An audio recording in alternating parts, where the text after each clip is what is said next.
കർത്താവിൽ പ്രിയ ദൈവജനമേ, ഇന്ന് ഡിസംബർ മാസം 24, COVID-19 എന്ന മഹാമാരിയുടെ പശ്ചാത്തലത്തിലാണ് നാം ആയിരിക്കുന്നത്. അതുകൊണ്ട് തന്നെ CSI ചെന്നൈ മലയാളം കോൺഗ്രിഗേഷൻ്റെ ആരാധന ഓൺലൈനായിട്ടാണ് നടത്തപ്പെടുന്നത് എന്ന് ഏവരും മനസ്സിലാക്കുന്നുവല്ലോ. ഈ ആരാധനയിൽ നമുക്ക് വിനയത്തോടുകൂടെ തന്നെ പങ്കുചേരാം. ഈ ക്രിസ്മസ് ഈവ് ആരാധനയിലൂടെ കർത്താവായ യേശുക്രിസ്തുവിൻ്റെ സ്നേഹം തിരിച്ചറിയുവാനും യേശു നമ്മുടെ ഓരോരുത്തരുടെയും ഹൃദയങ്ങളിൽ ജാതനാകുന്ന അനുഭവം സാധ്യമാകുവാനും ദൈവം നമ്മെ എല്ലാവരെയും സഹായിക്കുമാറാകട്ടെ എന്ന് നമുക്ക് പ്രതീക്ഷിക്കാം. നമുക്ക് പ്രാർത്ഥനയോടുകൂടെ ഈ ആരാധനയിൽ പങ്കുചേരാം, പ്രാർത്ഥിക്കാം. സ്വർഗീയ സൗഭാഗ്യങ്ങളെല്ലാം വെടിഞ്ഞ് ലോകത്തിൽ മനുഷ്യാവതാരം ചെയ്ത ഞങ്ങളുടെ പരിശുദ്ധനായ കർത്താവേ, വചനം ജഡമായി കൃപയും സത്യവും നിറഞ്ഞവനായി ഞങ്ങളുടെ ഇടയിൽ പാർക്കുവാൻ അങ്ങ് തൻ്റെ പുത്രനായ യേശുവിനെ ലോകത്തിലേക്ക് നൽകിയല്ലോ. അതിനെ ഞങ്ങൾ ധ്യാനിക്കുവാൻ ഞങ്ങൾക്ക് കൃപ നൽകണമേ. വിദ്വാൻമാർ പൊന്ന്, മൂര്, കുന്തിരുക്കം എന്നിവ അങ്ങയുടെ സന്നിധിയിൽ കാഴ്ചവെച്ചു. ഇടയന്മാരാകട്ടെ, അവരും വന്ന് കർത്താവിനെ നമസ്കരിച്ചു. അതുപോലെ ഞങ്ങൾക്കുള്ളതെല്ലാം കാഴ്ചവെക്കുവാനും അങ്ങയെ നമസ്കരിക്കുവാനും അടിയങ്ങൾക്ക് കൃപ നൽകണമേ. ഈ ആരാധന ഒരു വേറിട്ട അനുഭവമാക്കി മാറ്റുവാൻ കൃപ ചെയ്യണം. യേശുവിലൂടെ യാചിക്കുമ്പോൾ പ്രാർത്ഥന കേൾക്കണമേ. ആമേൻ.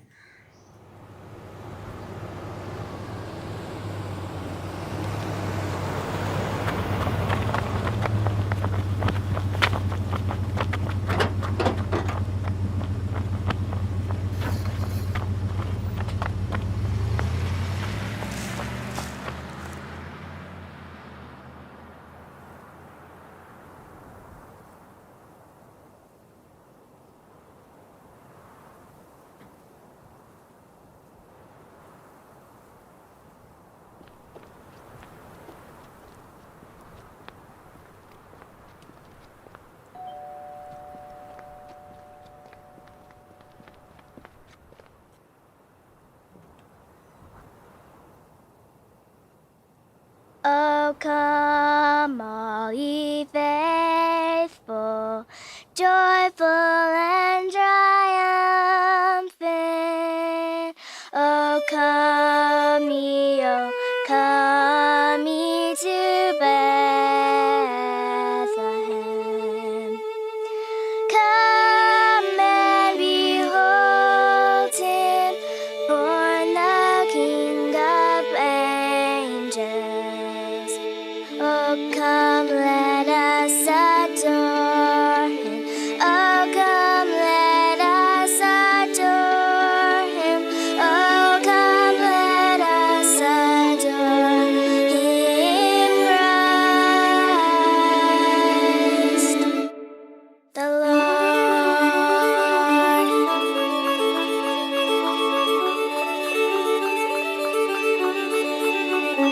Oh, sing, choirs of angels, sing in exultation, sing all that hear in heaven, God's holy word.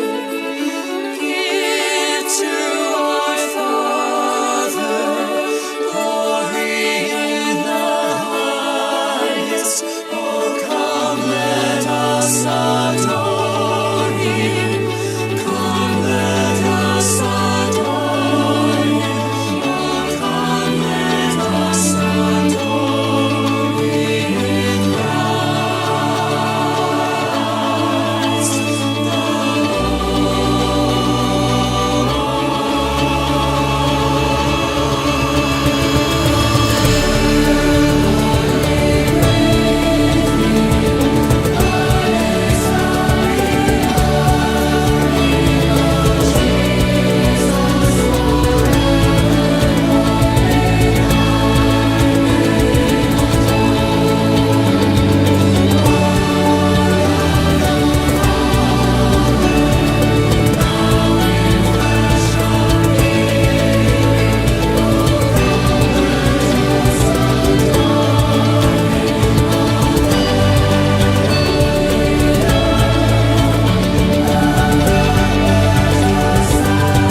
സ്വർഗീയ സൗഭാഗ്യങ്ങളെല്ലാം വെടിഞ്ഞ് ഭൂമിയിൽ കേവല മർത്യനായി അവതരിക്കുകയും നമുക്ക് വേണ്ടി ജീവിച്ച് തൻ്റെ ആയുസ് മുഴുവനും പാപപങ്കിലമായ ലോകത്തിൻ്റെ വിടുതലിന് വേണ്ടി ചെലവഴിക്കുകയും ചെയ്ത കർത്താവായ യേശു ക്രിസ്തുവിൻ്റെ ധന്യമായ നാമം വാഴ്ത്തപ്പെടുമാറാകട്ടെ. ഏവർക്കും അനുഗ്രഹകരമായ ക്രിസ്തുമസ് പുതുവത്സര ആശംസകൾ നേർന്നുകൊള്ളുന്നു. സ്വയം ശൂന്യനാക്കിക്കൊണ്ട് ദാവീദിൻ്റെ പട്ടണം എന്നറിയപ്പെടുന്ന അപ്പത്തിൻ്റെ പട്ടണം കൂടിയായ ബെത്ലഹേമിൽ ജാതനായ കർത്താവായ യേശുക്രിസ്തുവിൻ്റെ തിരുപ്പിറവിയെ സ്മരിക്കുന്ന സുദിനമാണ് ക്രിസ്തുമസ്. ജീവിതത്തിൽ ഇടം നിഷേധിക്കപ്പെട്ടവൻ്റെ ഇടം കണ്ടെത്തലാണ് ക്രിസ്തുമസിൻ്റെ ചിന്താവിഷയം. ഇടം നൽകൽ മറ്റുള്ളവരെ കരുതുന്നതിൻ്റെ പ്രതീകമാണ്. ഇടം നിഷേധിക്കുന്നത് സമാധാനം നിഷേധിക്കുന്നതും ഇടം നൽകൽ സമാധാനം നൽകുന്നതിൻ്റെയും സൂചനയായിട്ടാണ് മനസ്സിലാക്കാൻ കഴിയുന്നത്. ദശലക്ഷക്കണക്കിന് കുഞ്ഞുങ്ങളാണ് ഓരോ വർഷവും പിറന്നു വീഴുന്നത്. എല്ലാ കുഞ്ഞുങ്ങളും ജനിക്കുന്നത് അമ്മയുടെ വേദനയിൽ നിന്ന് തന്നെയാണ്. ചിലരുടെ പിറവി സമൂഹത്തിന് ആഹ്ലാദകരമായി മാറുമ്പോൾ മറ്റു ചിലർ തൻ്റെ കുടുംബാംഗങ്ങൾക്കും സമൂഹത്തിന് ഒക്കെയും വേദനയാണ് പിറവിയിലൂടെ സമ്മാനിക്കുക. ഓരോ മാതാപിതാക്കളുടെയും സാമൂഹിക നിലവാരം, സാമ്പത്തിക ശേഷി എന്നിവ അനുസരിച്ചാണ് ഓരോ കുഞ്ഞുങ്ങളും പ്രത്യേകമായിട്ടുള്ള സ്ഥലങ്ങളിൽ നിശ്ചയിക്കപ്പെടുന്ന രീതികളിൽ ജനിക്കുന്നത്. ചില കുഞ്ഞുങ്ങൾ ശീതീകരിച്ച പ്രസവ മുറികളിലും മറ്റ് പൈതങ്ങൾ തെരുവോരങ്ങളിലും പിറവിയെടുക്കുന്നു. ചിലർ പ്രസവാനന്തരം ആരുടെയും സഹായമില്ലാതെ കൈക്കുഞ്ഞുമായി പൊതുഗതാഗത വാഹനങ്ങളിൽ യാത്ര ചെയ്തും നടന്നും വീടുകളിലെത്തുമ്പോൾ മറ്റു ചിലരെ ശുശ്രൂഷിക്കാൻ പരിചാരക വൃന്ദവും അത്യാധുനിക വാഹനങ്ങളും സഞ്ചരിക്കാൻ ലഭ്യമാകുന്നു. ചില കുഞ്ഞുങ്ങൾ പശുക്കുട്ടികളെപ്പോലെ പൊടിയിൽ ജീവിക്കുന്നു. മറ്റു ചിലരെ മാനമേ കാണിക്കാറില്ല. ചില കുഞ്ഞുങ്ങൾക്ക് വാക്സിനേഷൻ ലഭിക്കുന്നു. രോഗാണുബാധയിൽ നിന്ന് പ്രത്യേകമായിട്ടുള്ള സംരക്ഷണം ലഭിക്കുന്നു. എന്നാൽ മറ്റു ചിലരുടെ സംരക്ഷണം പകൽ മേഘസ്തംഭവും രാത്രി അഗ്നിതുണയും നൽകിയ ദൈവമാണ്. കുടിക്കാൻ പച്ചവെള്ളവും സഞ്ചരിക്കാൻ കാൽനടയും പകർന്നു നൽകുന്ന ദൈവമാണ് അവരെ കാത്തുകൊള്ളുന്നത്. എന്നാൽ യേശുക്രിസ്തു ജനിച്ചത് പുരുഷൻ്റെ ഇഷ്ടങ്ങൾക്ക് വിരുദ്ധമായി പുരുഷാധിപത്യ ഘടനയെ വെല്ലുവിളിച്ചുകൊണ്ടാണ് ജനിക്കുന്നത്. ലോക സുഖ സൗകര്യങ്ങൾ, പ്രതാപങ്ങളെല്ലാം കർത്താവായ യേശുക്രിസ്തുവിൻ്റെ പിറവിയിൽ മറിയ എന്ന സ്ത്രീക്ക് നിഷേധിക്കപ്പെടുന്നു എന്ന് മനസ്സിലാക്കാൻ കഴിയും. യേശുക്രിസ്തു ജനിക്കുന്നത് തെരുവോരത്താണ് എന്ന് വിശുദ്ധ ലൂക്കോസ് എഴുതിയ സുവിശേഷം 2-ാം അധ്യായം 7-ാമത്തെ വാക്യത്തിൽ വായിക്കുമ്പോൾ നമുക്ക് മനസ്സിലാക്കാൻ കഴിയും. അതിനുശേഷമാണ് ശീലകൾ ചുറ്റി വഴിയമ്പലത്തിൽ ഇടം ഇല്ലായ്ക കൊണ്ട് പശുത്തൊട്ടിയിൽ കിടത്തിയത്. തെരുവ് എന്നത് ഒരു ഓപ്പൺ സ്പേസ് ആണ്. ഒരു ഗർഭിണിയായ സ്ത്രീക്ക് ലഭിക്കേണ്ടുന്ന അടിസ്ഥാന അവകാശമാണ് സുരക്ഷിതമായിട്ടുള്ള ഒരു സ്ഥലത്ത് കുഞ്ഞിന് ജന്മം നൽകുക എന്നത്. അവിടെ സ്വകാര്യത ഉണ്ടാകണം, ആരോഗ്യ സംരക്ഷണ പ്രവർത്തകർ ഉണ്ടാകണം. എന്നാൽ ഇവയെല്ലാം മറിയയ്ക്ക് നിഷേധിക്കപ്പെടുന്നു. സൂതികർമ്മേണികളാണ് അന്നത്തെ കാലഘട്ടത്തിൽ പ്രസവ ശുശ്രൂഷയിൽ സഹായിക്കുന്നത്. മോശയുടെ അമ്മയ്ക്കും ആ സൂതികർമ്മികളുടെ സേവനം ലഭ്യമായില്ല എന്ന് വേദപുസ്തകം നമ്മെ പഠിപ്പിക്കുന്നു. A baby is born in an open space. It is the denial of human rights.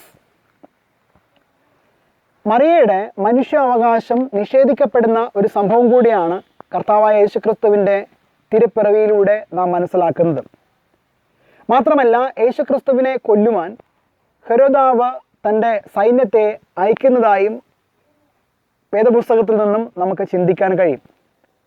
അതുകൊണ്ടാണ് യേശുക്രിസ്തുവിനെയും കൊണ്ട് മറിയയോടൊപ്പം യോസെഫ് നസ്രത്തിലേക്ക് പലായനം ചെയ്ത് അവിടെ താമസിക്കുന്നത്. യോസെഫിന് യേശുക്രിസ്തുവിൻ്റെ നിയമപരമായ പിതാവ് എന്ന പദവി നിഷേധിക്കപ്പെടുന്നു. അങ്ങനെ എല്ലാം നിഷേധിക്കപ്പെട്ടവൻ്റെ അവകാശമാണ്, പ്രതീകമാണ് യേശുക്രിസ്തു. ഇന്നും ക്രിസ്തുമസ് വ്യാപാരവൽക്കരിക്കപ്പെട്ടുകൊണ്ടിരിക്കുന്നതായാണ് ചുറ്റുപാടും നമുക്ക് കാണാൻ കഴിയുന്നത്. പുതയ്ക്കാൻ ഒരു ജോഡി തുണിക്കണ്ടം പോലും ഇല്ലാത്ത ഒരു മനുഷ്യൻ്റെ പേരിൽ കോടിക്കണക്കിന് രൂപയുടെ ടെക്സ്റ്റൈൽസ് മേഖലയിലുള്ള ബിസിനസ്സാണ് നടക്കുന്നത്. അതും യേശുക്രിസ്തുവിൻ്റെ പിറവിയുടെ പേരിൽ.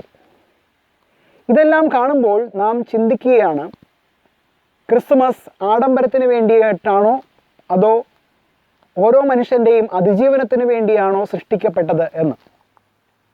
അതിനാൽ ഇത്തരത്തിലുള്ള വെല്ലുവിളികളെ നിങ്ങളുടെ മനസ്സുകളിലേക്ക് കോറിയിട്ടുകൊണ്ടാണ് ഞാനിന്ന് വേദഭാഗത്തിലുള്ള ധ്യാനത്തിലേക്ക് കടക്കുന്നത്. ക്രിസ്തുമസ് എന്നത് ആഗമന നാളുകളുടെ പരിസമാപ്തിയാണ്. ക്രിസ്തുമസിന് മുമ്പ് 4 ആഴ്ചയ്ക്ക് മുമ്പാണ് അഡ്വൻ്റ് അഥവാ ആഗമന കാലഘട്ടം ആരംഭിക്കുന്നത്. സഭാവർഷത്തിൻ്റെ ആരംഭം എന്നാൽ ആഗമന കാലഘട്ടം അത്രേ. ഈ കാലഘട്ടത്തിൽ ആഗമന ദീപങ്ങൾ തെളിയിക്കാറുണ്ട്. പച്ചിലകൾ കൊണ്ട് റീത്തുകളുണ്ടാക്കി വീടുകളിലും ഭക്ഷണമേശയുടെ മുകളിലും ദേവാലയങ്ങളുടെ അൾത്താരയുടെ മുകളിലും തൂക്കി ഓരോ ആഴ്ചയും ഓരോ മെഴുകുതിരി അവർ കത്തിക്കാറുണ്ട്.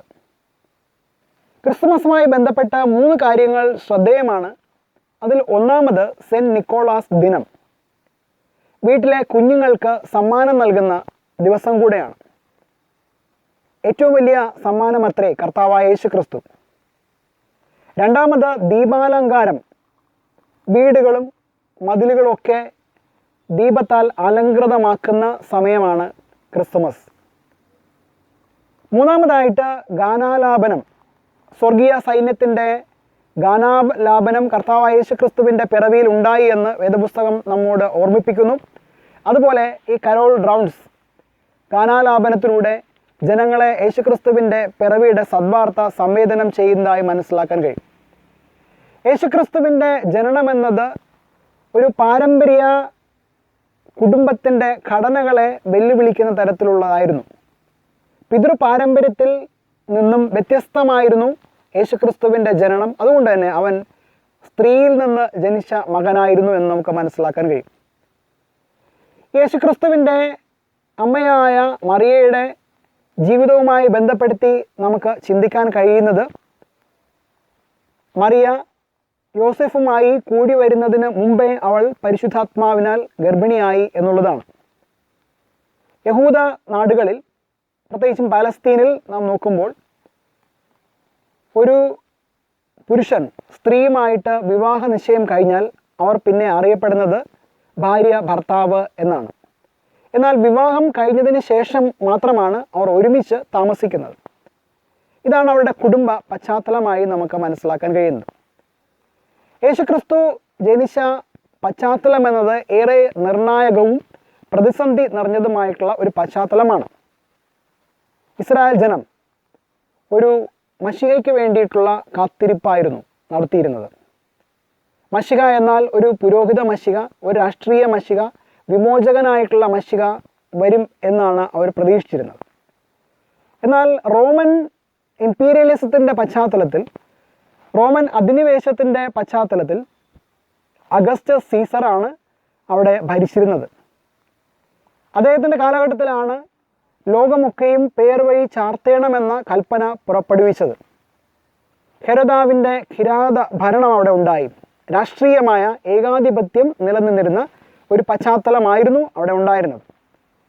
മതപരമായി ചിന്തിക്കുമ്പോൾ ഹന്ന, കയ്യഫ തുടങ്ങിയ മഹാപുരോഹിതന്മാർ മതത്തെ സ്വന്തം ആഗ്രഹ പൂർണ്ണത്തിന് വേണ്ടിയിട്ട് ഉപയോഗിച്ചിരുന്ന ഒരു പശ്ചാത്തലമായിരുന്നു.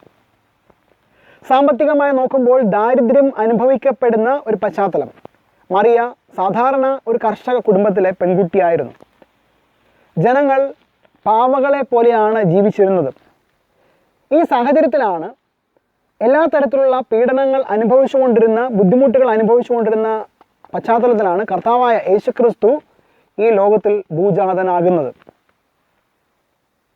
യേശുക്രിസ്തുവിൻ്റെ ജനനവുമായി ബന്ധപ്പെടുത്തി നമുക്ക് ഇന്നത്തെ ദിവസത്തിൽ 3 കാര്യങ്ങൾ വളരെ ഹ്രസ്വമായി ചിന്തിക്കാം.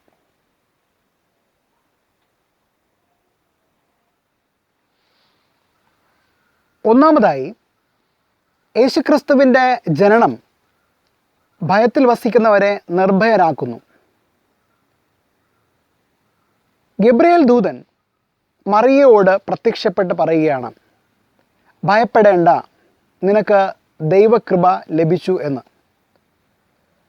ലൂക്കോസ് സുവിശേഷം 1-ാം അധ്യായം 30-ാമത്തെ വാക്യത്തിൽ അതാണ് നമുക്ക് മനസ്സിലാക്കാൻ കഴിയുന്നത്. 2-ാം അധ്യായം 9-ാമത്തെ വാക്യത്തിൽ ഇടയന്മാർ ഭയപരവശരായി തീർന്നപ്പോൾ ദൂതൻ അവരോടും പറയുകയാണ്, ഭയപ്പെടേണ്ട, സർവ്വജനത്തിനും ഉണ്ടാകുവാനുള്ളൊരു മഹാസന്തോഷം ഞാൻ നിങ്ങളോട് സുവിശേഷിക്കുന്നു എന്ന്. മത്തായി സുവിശേഷം 1-ാം അധ്യായം 20-ാമത്തെ വാക്യത്തിൽ യഹോവയുടെ ദൂതൻ അരുളപ്പാടിലൂടെ അറിയിക്കുകയാണ്, മറിയയെ ചേർത്തുകൊള്ളുവാൻ ശങ്കിക്കേണ്ട. യോസെഫിന് ഈ വാർത്ത ശ്രവിച്ചപ്പോൾ ലോകാപവാദത്തെ അഭിമുഖീകരിക്കുവാനുള്ള ധൈര്യം, ലോകത്തിലുള്ള പ്രതികൂലങ്ങളെ ഫേസ് ചെയ്യാനുള്ള ഒരു ആത്മധൈര്യം ലഭിച്ചു എന്ന് നമുക്ക് മനസ്സിലാക്കാൻ കഴിയും. മത്തായി സുവിശേഷം 2-ാം അധ്യായം 2-ാമത്തെ വാക്യത്തിൽ വിദ്വാൻമാർ വന്ന് ചോദിക്കുകയാണ് ഹെരോദാവിനോട്, യഹൂദന്മാരുടെ രാജാവായി പിറന്നവൻ എവിടെയെന്ന്. അതായത് ഇവിടെ ഒരു courage to challenge the authority, അധികാരത്തെ ചോദ്യം ചെയ്യാനുള്ള ധൈര്യമാണ് വിദ്വാൻമാർക്ക് ലഭിച്ചത്. അതുകൊണ്ട് കർത്താവായ യേശുക്രിസ്തുവിൻ്റെ തിരുപ്പിറവി നമ്മെ ഓർമ്മിപ്പിക്കുന്നത് ഭയമുളവാക്കുന്ന എല്ലാ ഘടനകളെയും വെല്ലുവിളിക്കാനുള്ള അഥവാ ധൈര്യത്തോടുകൂടെ ഇരിക്കുവാനുള്ള ഒരു മാനസികമായ ബലമാണ് ലഭിക്കുന്നത്. നമ്മൾ പലപ്പോഴും ഭയത്തിൻ്റെയും ആശങ്കയുടെയും നടുവിലാകാറുണ്ട്. എന്നാൽ അതെല്ലാം മാറ്റി സന്തോഷത്തോടും ധൈര്യത്തോടും നിർഭയതയോടുകൂടെയും ജീവിക്കുവാനുള്ള ആഹ്വാനമാണ് ക്രിസ്തുമസ് നൽകുന്നത്. അതോടൊപ്പം തന്നെ യേശുക്രിസ്തുവിൻ്റെ തിരുപ്പിറവി സർവ്വജനത്തിനും മഹാസന്തോഷം നൽകുന്നതാണ്. കർത്താവായ യേശുക്രിസ്തുവിൻ്റെ തിരുപ്പിറവി ഉണ്ടായപ്പോൾ സ്വർഗീയ സൈന്യം ഗാനങ്ങൾ ആലപിക്കുന്നു. നക്ഷത്രം ഇടയന്മാർക്ക് പ്രത്യക്ഷനായി, വിദ്വാൻമാർക്ക് പ്രത്യക്ഷനായി. ഇതെല്ലാം വളരെയധികം റിമോട്ടായിട്ട് അകലെയായി താമസിച്ചിരുന്ന ജനങ്ങളായിരുന്നു ഇടയന്മാരും വിദ്വാൻമാരും. പൊതുജനങ്ങളുമായിട്ട് ബന്ധമൊന്നും അവർക്ക് ഉണ്ടായിരുന്നില്ല. ഇടയന്മാരാകട്ടെ ദൈവത്തിൻ്റെ അനുഭവത്തിൻ്റെ കലവറകളായിരുന്നു. വിദ്വാൻമാർ വിജ്ഞാനത്തിൻ്റെ കലവറകളായിരുന്നു. യഹൂദ പാരമ്പര്യത്തിൽപ്പെട്ടവരായിരുന്നു ഇടയന്മാരെങ്കിൽ വിദ്വാൻമാരാകട്ടെ വിജാതീയരായിരുന്നു. എന്നാൽ ഇവർക്കെല്ലാവർക്കും വലിയ സന്തോഷം ഉണ്ടാകുകയാണ്. ഭയം മാത്രമല്ല അവരിൽ നിന്ന് ദൂരീകരിക്കപ്പെട്ടത്, അവർ സന്തോഷത്തിൻ്റെ വക്താക്കളായി മാറുന്നു എന്ന് നമുക്ക് മനസ്സിലാക്കാനായിട്ട് കഴിയും. രണ്ടാമതായി നാം ചിന്തിക്കുമ്പോൾ ക്രിസ്തു പിറവി ഒരു പുതിയ പാത തിരഞ്ഞെടുക്കുവാൻ നമ്മെ സഹായിക്കുന്നതാണ്. നക്ഷത്രത്തെ നോക്കി യാത്ര ചെയ്തവരായിരുന്നു വിദ്വാൻമാർ. അവർ തെറ്റായി ഹെരോദാവിൻ്റെ കൊട്ടാരത്തിൽ എത്തുന്നു. ഇവരെ സംബന്ധിച്ചിട്ടുള്ള പാരമ്പര്യം പറയുന്നത് ഇവർ ബെൽത്തസാർ, മെൽക്കോയിർ, കാസ്പർ എന്നീ വ്യക്തികളായിരുന്നു എന്നാണ്. അവർ യേശുക്രിസ്തുവിനെ കാണുന്നതിന് വേണ്ടി നിരന്തരമായി പരിശ്രമിച്ചിരുന്നു. ആ പ്രാർത്ഥനകൾക്കും പരിശ്രമങ്ങൾക്കും ഫലം ലഭിച്ചു. എന്നാൽ സ്വപ്നത്തിൽ അരുളപ്പാടുണ്ടായിട്ട് അവർ വേറെ വഴിയായി പോയി. തിരികെ കൊട്ടാരത്തിൽ പോയിരുന്നു എങ്കിൽ യേശുക്രിസ്തുവിനെ അപ്പോൾ തന്നെ കൊല്ലുമായിരുന്നു. എന്നാൽ പിന്നീട് വിദ്വാൻമാർ തന്നെ കളിയാക്കി എന്ന് മനസ്സിലാക്കുമ്പോഴാണ് ഹെരോദാവ് 2 വയസ്സിനും അതിനെ താഴെ പ്രായമുള്ള ആൺകുഞ്ഞുങ്ങളെയും കൊല്ലുവാൻ ഉത്തരവ് പുറപ്പെടുവിക്കുന്നത്. ഇത് ഇസ്രായേൽ ജനതയെ നിഗ്രഹിക്കുവാൻ ഉത്തരവ് പുറപ്പെടുവിക്കുന്ന ഫറവോൻ്റെ ഉത്തരവിന് സമാനമാണ് എന്ന് നമുക്ക് മനസ്സിലാക്കാൻ കഴിയും. അതായത് ഈ വിദ്വാൻമാർ പുതിയൊരു പാത തിരഞ്ഞെടുക്കുകയാണ്. അവർ വന്ന വഴിയല്ല, പുതിയ വഴിയിലേക്ക് അവർ പോവുകയാണ്. അതുകൊണ്ട് ക്രിസ്തുമസ് നമ്മെ ഓർമ്മിപ്പിക്കുന്നത് നമ്മളായിരിക്കുന്ന അവസ്ഥകളിൽ ജീവിക്കുവാനല്ല, മറിച്ച് പുതിയൊരു പാത തിരഞ്ഞെടുത്ത് ക്രിസ്തീയ മാർഗത്തിൽ സഞ്ചരിക്കണം എന്നുള്ളതാണ്. അതുകൊണ്ട് ക്രിസ്തുമസ് എന്നത് നമ്മുടെ ജീവിതത്തിൽ ഒരു വഴിത്തിരിവായി, ഒരു ടേണിംഗ് പോയിൻ്റായിട്ട് മാറണം. അതിനു വേണ്ടിയിട്ടാണ് നമ്മൾ പരിശ്രമിക്കേണ്ടത്. അവസാനമായി ക്രിസ്തുപ്പിറവി നമുക്ക് നൽകുന്ന സന്ദേശം ദൈവിക ഇടപെടലിനെ മനുഷ്യൻ തടസ്സപ്പെടുത്തരുത് എന്നും അതൊരു ആരാധനയ്ക്കുള്ള മുഖാന്തരമാണ് എന്നും നാം മനസ്സിലാക്കേണ്ടത് ആവശ്യമാണ്. യേശുക്രിസ്തുവിൻ്റെ പിറവിയിൽ 2 വയസ്സിനും അതിന് താഴെ പ്രായമുള്ള എല്ലാ ആൺകുഞ്ഞുങ്ങളെയും നിഗ്രഹിക്കുവാൻ ഹെരോദാവ് കൽപ്പന പുറപ്പെടുവിച്ചു. ഈ കൽപ്പന ഇസ്രായേൽ ജനതയെ നൈൽ നദിയിൽ എറിഞ്ഞ് കൊല്ലണം, ജനിക്കുന്ന ആൺകുഞ്ഞുങ്ങളെ നൈൽ നദിയിൽ എറിഞ്ഞ് കൊല്ലണം എന്നുള്ള ഫറവോൻ്റെ കൽപ്പനയ്ക്ക് സമാനമായ കൽപ്പനയാണ്. അതായത് ഇവിടെ ഫറവോനായിരുന്നാലും ഹെരോദാവായിരുന്നാലും കുഞ്ഞുങ്ങളെ നിഗ്രഹിക്കുന്നതിന് വേണ്ടി അവരുടെ മിലിറ്ററി ശക്തി ഉപയോഗിച്ചു, സാങ്കേതിക വിദ്യ ഉപയോഗിച്ചു. സംരക്ഷിക്കുന്നതിന് വേണ്ടിയിട്ടുള്ള ഒരു പ്രവർത്തനവും നടത്തിയില്ല. മനുഷ്യൻ്റെ കഴിവുകൾ, സാങ്കേതിക വിദ്യകൾ ഇതെല്ലാം മനുഷ്യനെ നിഗ്രഹിക്കുവാനും അവനെ അപായപ്പെടുത്താനും ശ്രമിക്കുമ്പോൾ ദൈവത്തിൻ്റെ സങ്കേതം, ദൈവത്തിൻ്റെ വചനം എന്നത് മറ്റുള്ളവരെ സംരക്ഷിക്കുന്നതിന് വേണ്ടിയിട്ടുള്ള ശ്രമമാണ് നടത്തുന്നത്.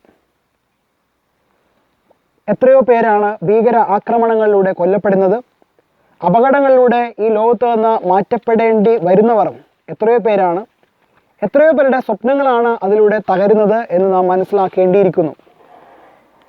അതുമാത്രമല്ല, ദൈവത്തിൻ്റെ കൃപ എന്നത്, ദൈവത്തിൻ്റെ ഇഷ്ടം മറ്റുള്ളവരെ സംരക്ഷിക്കുക എന്നുള്ളതാണ്. ആ സംരക്ഷണത്തിന് ഉപോദ്ബലകമായി നാം ദൈവത്തിന് ആരാധന അർപ്പിക്കേണ്ടുന്നത് ആവശ്യമാണ്. വിദ്വാൻമാർ മൂര്, പൊന്ന്, കുന്തിരുക്കം എന്നിവ കാഴ്ചവെച്ച് കർത്താവിനെ നമസ്കരിച്ചു വന്നു. അപ്പോൾ എവിടെ ക്രിസ്മസ് ഉണ്ടോ, എവിടെ ആരാധനയുണ്ടോ, അവിടെ ക്രിസ്തുവിൻ്റെ പിറവിയുടെ അനുഭവമുണ്ട് എന്ന് നാം തിരിച്ചറിയേണ്ടത് ആവശ്യമാണ്. അതുകൊണ്ട് നമ്മുടെ ജീവിതത്തിൽ എവിടെയാണോ മനുഷ്യന് ഇടം നിഷേധിക്കുന്നത് അവിടെയെല്ലാം ക്രിസ്തുവിൻ്റെ സാന്നിധ്യമുണ്ട് എന്ന് നമ്മൾ മനസ്സിലാക്കുക. ക്രിസ്തുവിൻ്റെ പിറവി എന്നത് ഇന്നത്തെ COVID-19 എന്ന മഹാമാരിയുടെ പശ്ചാത്തലത്തിലാണ് നാം ആഘോഷിക്കുന്നത്. ഇത് കേവലം ആഘോഷങ്ങളിലോ ബിസിനസ് പ്രവർത്തികളിലോ ഒതുക്കി തീർക്കേണ്ടുന്ന ഒന്നല്ല. ക്രിസ്തുവിൻ്റെ പിറവി നമ്മുടെ ഹൃദയങ്ങളിൽ ഉണ്ടാകണം. ക്രിസ്തുവിന് ഹൃദയങ്ങളിലുള്ള വളർച്ച ഉണ്ടാകണം. ആ കർത്താവ് പുതിയ ജീവിത പന്ഥാവിലൂടെ സഞ്ചരിക്കുവാൻ, കർത്താവിനെ നിരന്തരമായി ആരാധിക്കുവാൻ, ഭയം അകറ്റി സന്തോഷത്തോടും ധൈര്യത്തോടുകൂടെയും ജീവിക്കുവാൻ, നമ്മുടെ ജീവിതത്തിൽ സർവ്വജനത്തിനും മഹാസന്തോഷമുണ്ടാകുവാൻ ഈ വർഷത്തെ ക്രിസ്തുമസ് നിങ്ങളെല്ലാവരെയും സഹായിക്കുമാറാകട്ടെ. എല്ലാവരെയും ദൈവത്തിൻ്റെ കൃപയാൽ സംരക്ഷിക്കുമാറാകട്ടെ. ആമേൻ. എല്ലാവർക്കും ഒരിക്കൽ കൂടെ ക്രിസ്മസ് ആശംസകൾ നേർന്നുകൊള്ളുന്നു. ദൈവം നമ്മെ എല്ലാവരെയും സമൃദ്ധിയായി അനുഗ്രഹിക്കുമാറാകട്ടെ. ആമേൻ.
മധ്യസ്ഥ പ്രാർത്ഥനയ്ക്കായി നമുക്ക് നമ്മെ തന്നെ ദൈവസന്നിധിയിൽ വിനയപ്പെടുത്താം.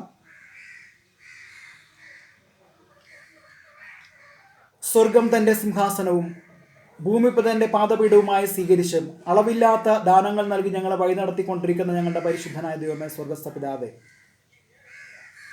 ഡിസംബർ മാസം 24-ാം തീയതി നടക്കുന്ന എല്ലാ ആരാധനകളെ അങ്ങയുടെ കരങ്ങളിലേക്ക് ഞങ്ങൾ വിനയമായി സമർപ്പിക്കുന്നു. അതിൻ്റെ ഭാഗമായി ഞങ്ങൾക്കും ഈ ആരാധനയിൽ പങ്കുചേരുവാൻ ഓൺലൈൻ മാധ്യമത്തിലൂടെ അങ്ങ് സഹായിച്ചിരിക്കുന്നുവല്ലോ. കർത്താവെ, ഞങ്ങൾക്ക് നേരിട്ട് വന്ന് സഭയിൽ ജനങ്ങളുമായി ഒരുമിച്ച് ആരാധിക്കുവാനുള്ള സാവകാശം ഇപ്പോൾ കുറഞ്ഞിരിക്കുന്ന പശ്ചാത്തലത്തിൽ ഈ ഓൺലൈൻ മാധ്യമത്തിലൂടെ അങ്ങേ ആരാധിക്കുവാനും പരസ്പരം ആശയവിനിമയം നടത്തുവാനും ദൈവത്തോട് ഞങ്ങളുടെ അപേക്ഷകളെ സമർപ്പിക്കുവാനും അടിയങ്ങൾക്ക് കൃപ നൽകിയിരിക്കുന്നുവല്ലോ. കർത്താവെ, ഈ ആരാധനയെ അങ്ങ് അനുഗ്രഹിച്ച് ആശീർവദിക്കണമേ.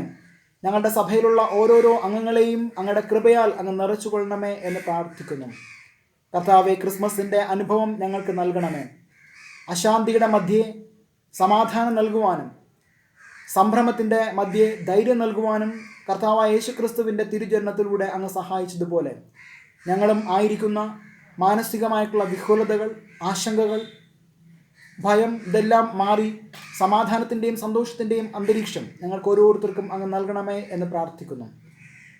ഈ ആരാധനയിൽ ഗാനങ്ങൾ ആലപിക്കുന്ന ഗായക സംഘത്തെ ഓർത്ത് പ്രാർത്ഥിക്കുന്നു. അവരുടെ ഗാനങ്ങളിലൂടെ ദൈവനാമം മഹത്വപ്പെടുവാൻ അങ്ങ് സഹായിക്കണമേ എന്ന് പ്രാർത്ഥിക്കുന്നു. ഗാനങ്ങൾ ആലപിച്ച് ദൈവത്തിന് നന്ദി കരയറ്റുവാനും അതിലൂടെ ഞങ്ങളെ തന്നെ ദൈവസന്നിധിയിൽ വിനയപ്പെടുത്തുവാനും ഒരിക്കൽ കൂടെ ഞങ്ങളെ തന്നെ പ്രതിഷ്ഠിക്കുവാനും അടിയങ്ങൾക്ക് കൃപ നൽകണമേ. എല്ലാവിധമായിട്ടുള്ള നന്മകൾ, സന്തോഷങ്ങൾ, അനുഗ്രഹങ്ങൾ കൊണ്ട് അടിയങ്ങളെ ഓരോരുത്തരെയും നിറയ്ക്കണം. ക്രിസ്തുവിലൂടെ യാചിക്കുമ്പോൾ ദൈവം പ്രാർത്ഥന കേൾക്കണമേ. ആമേൻ. സ്വർഗസ്ഥനായ ഞങ്ങളുടെ പിതാവേ, തിരുനാമം വിശുദ്ധീകരിക്കപ്പെടണമേ. തിരുരാജ്യം വരണമേ. തിരുവിഷ്ണ സ്വർഗത്തിലെ പോലെ ഭൂമിയിലുമാകണമേ. ഞങ്ങൾക്ക് ആവശ്യമുള്ള ആഹാരം ഇന്ന് തരണമേ. ഞങ്ങളുടെ കടക്കാരോട് ഞങ്ങൾ ക്ഷമിച്ചിരിക്കുന്നത് പോലെ ഞങ്ങളുടെ കടങ്ങളെ ഞങ്ങളോടും ക്ഷമിക്കണമേ. ഞങ്ങളെ പരീക്ഷയ്ക്കടുത്ത ദുഷ്ടങ്ങൾ വിടുവിക്കണമേ. രാജ്യവും ശക്തിയും മഹത്വം എന്നേക്കും അങ്ങേക്കുള്ളല്ലോ. ആമേൻ.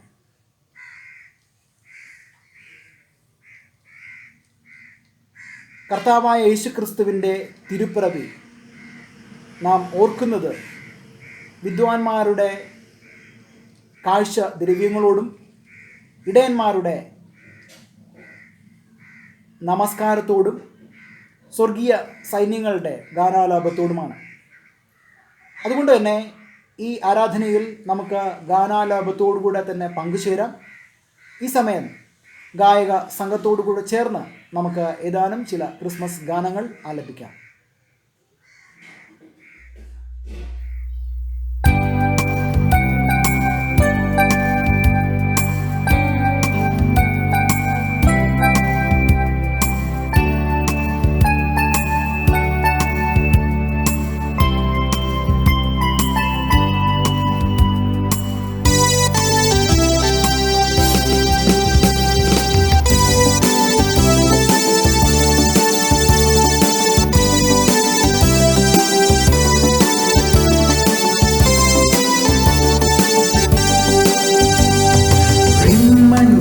പുണർന്നു വേദലേ പൊൻതാരകം തെളിഞ്ഞുവാനിതിൽ വെൺമഞ്ഞിനാൽ പുണർന്നു വേദലേ പൊൻതാരകം തെളിഞ്ഞുവാനിതിൽ പുൽക്കൂടിലേ പുൽമെത്തയിൽ ദിവ്യതാരമായി നാഥൻ വന്നു. പുൽക്കൂടിലേ പുൽമെത്തയിൽ ദിവ്യതാരമായി നാഥൻ വന്നു. Wish a Merry, Merry Christmas and a Happy, Happy New Year. Wish a Merry, Merry Christmas and a Happy, Happy New Year.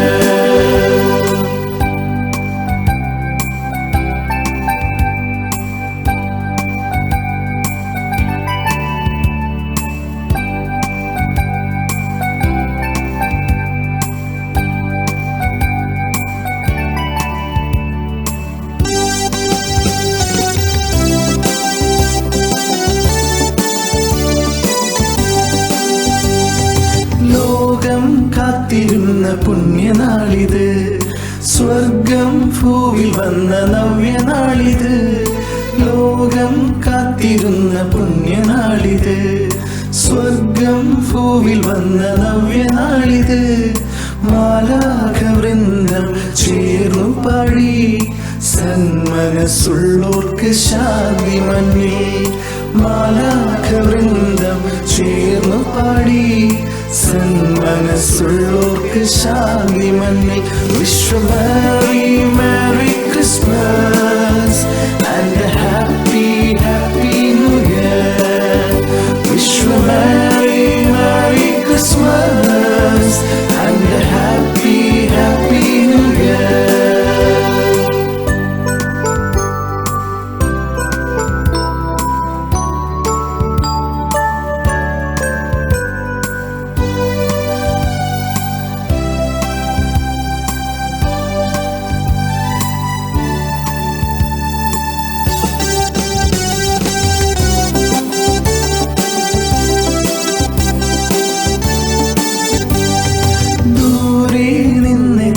രാജാക്കന്മാർ അജപാല വൃന്ദമെത്തി ആമോദത്താൽ. ദൂരെ നിന്നെത്തി രാജാക്കന്മാർ അജപാല വൃന്ദമെത്തി ആമോദത്താൽ. പൂന്തെന്നൽ തഴുകി വന്നു ശാന്തിയും ഗീതം മുഴങ്ങിവാനേ. പൂന്തെന്നൽ തഴുകി വന്നു ശാന്തിയും ഗീതം മുഴങ്ങിവാനി. Wish you a Merry, Merry Christmas and a Happy, Happy New Year. Wish you a Merry, Merry Christmas and a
നിശബ്ദമായ ഈ രാത്രിയിൽ, സൈലന്റ് നൈറ്റ് ആലപിച്ചിരിക്കുന്ന ഈ സമയത്ത് നമുക്കും നിശബ്ദമായി കർത്താവായ യേശു ക്രിസ്തുവിനെ നമസ്കരിക്കുകയും നമ്മുടെ ഹൃദയങ്ങളിൽ യേശുവിനെ സ്വീകരിക്കുകയും ചെയ്യാം. നമുക്ക് കണ്ണുകളടയ്ക്കാം, പ്രാർത്ഥിക്കാം. ഈ വിശുദ്ധമായ രാത്രിയിൽ, നിശബ്ദമായ രാത്രിയിൽ, ലോകം മുഴുവനും ശൈത്യത്തിൽ ഉറങ്ങുന്ന സമയത്ത് ഞങ്ങൾക്ക് ഉണർന്നിരുന്ന് അങ്ങേ ആരാധിക്കുവാനും ദൈവികമായിട്ടുള്ള ശുശ്രൂഷയുടെ ഭാഗമാകുവാനും അടിയങ്ങളെ കൃപ ചെയ്തിരിക്കുന്നുവല്ലോ. ഞങ്ങൾ കേൾപ്പിച്ച വചനത്തെ ഓർത്ത് ഞങ്ങളങ്ങേ സ്തുതിക്കുന്നു. ആ വചനപ്രകാരം ജീവിക്കുവാൻ അടിയങ്ങളെ ഓരോരുത്തരെയും അങ്ങ് സഹായിക്കണം. എല്ലാ നന്മകളാലും അങ്ങ് നിറയ്ക്കണം. ലോകത്തിലേക്ക് പുറപ്പെട്ടു പോകുമ്പോൾ പിരിയാത്ത ബന്ധുവായി കൂടെ ഉണ്ടായിരിക്കണം. ക്രിസ്തുവിലൂടെ യാചിക്കുമ്പോൾ ദയതോന്നി പ്രാർത്ഥന കേൾക്കണമേ. ആമേൻ.